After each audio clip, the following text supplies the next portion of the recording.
Happy New Year. This is Power and Dominion Ministries presents Straight Talk on Scripture. And if you enjoy these videos, please go to my YouTube channel, Straight Talk on Scripture. Hit the red subscribe button, tap the notification bell, and every time I release a new video, which is at least once a week, you'll be notified. Also, if you could give it a comment or a thumbs up, that will help me build my channel. All right, on to what I want to talk about today.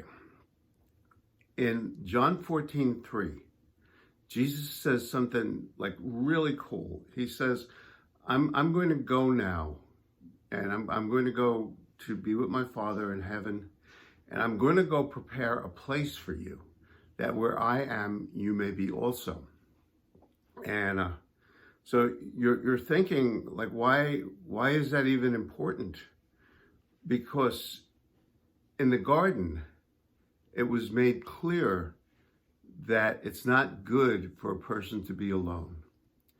And what Jesus was saying is, you, my followers, both here on this world and in eternity, you'll never be alone. You'll always have a place where I am, which I think is the coolest thing ever, that Jesus is going to make sure that each and every one of us has a place to go after this life, that we're not just going to be floating around. It's not just going to be random, but we're going to be with him.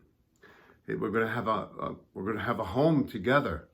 And I think that's amazing. Now, I want to ask you a question. When Jesus was doing his 3.5 years of ministry, he didn't have a permanent address. Was he homeless?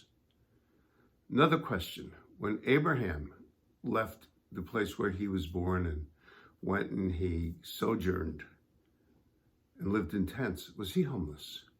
What about the children of Israel, the nation of Israel, when they were in the wilderness for 40 years with Moses? Were they homeless? The answer to all three of those questions is no.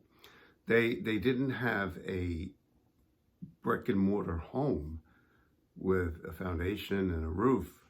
What they had was each other. They had tents, and they weren't homeless because they had relationships. You see, homeless is not the lack of a house.